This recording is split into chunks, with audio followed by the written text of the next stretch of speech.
Alrighty, here are 16 fun facts about Babylon. The name is thought to come from Bavil or Bavila, meaning Gate of the Gods. Its ancient capital was Babylonia, which is very unique. It has several biblical references, the most notable being the Tower of Babel, which was when God cursed the Hebrews to speak different languages so that they couldn't finish a tower to heaven. This is also where the first written code of law is from. Thank you, Hammurabi. This law also had a lot of really strange additions to it, like you can't sleep with your sister, you can't sleep with your mother's daughter, you can't sleep with your father's daughter, you can't sleep with your uncle's niece, you can't sleep with your father's cousin. 16 different ways to say you can't sleep with your sister. There may have been a problem. They have a long history of being conquered, and by long I mean it goes from being conquered by the Assyrians to Alexander the Great conquering the Persians. So the first thing that happened was they were conquered by the Assyrians, and they rebelled twice, and they won the last one. During the second revolt against the Assyrians in 689 BC, everything came down. Temples, houses, walls around the city, everything got thrown into the canal, but they won. So Sennacherib got to be the king of, well, whatever was left. After his death, the Assyrians came back and basically starved Babylon into submission. They cut off all trade, nothing was getting in, nothing was going out, and it got to a point where they had no choice. When they were finally rid of the Assyrians, Nabopolassar started to rebuild everything.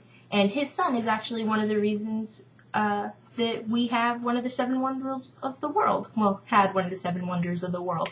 The Hanging Gardens of Babylon were built by Nebuchadnezzar II for his wife, who was actually really homesick, so it's kind of sweet. It's a cute little story.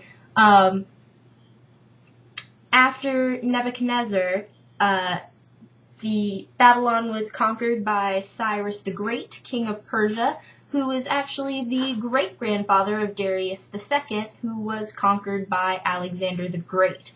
One of the nifty little things about Alexander the Great is that he actually made sure that none of his soldiers entered any of the homes in Babylon.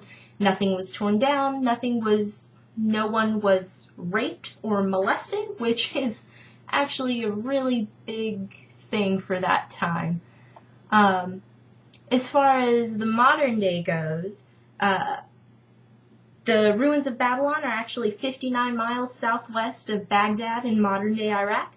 The ruins are made up of 3 points, and they're all, or 3 parts, and they're all on the eastern side of the Euphrates. There's the north part, which is the Qasar or palace, Ishkan Amran ibn Al, which is this kind of middle part that's kind of set off to the east, and then you have the Black Mound, which is further north than the palace. Saddam Hussein was actually really interested in Nebuchadnezzar just because of all the changes that he made, and he actually had a portrait of him and Nebuchadnezzar installed at the entrance of the ruins. And he had part of the ruins rebuilt, but wasn't really too fond of accuracy.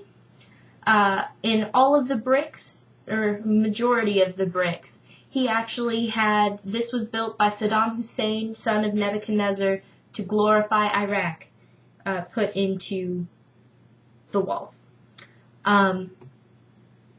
There's a lot of issues with the modern day ruins. The U.S. has put in, base camps in the area and have actually leveled parts of the ruins for landing areas and to hold heavy vehicles. So it kind of goes into the monuments men kind of thing, where how do we preserve art and history while simultaneously fighting for what we believe in.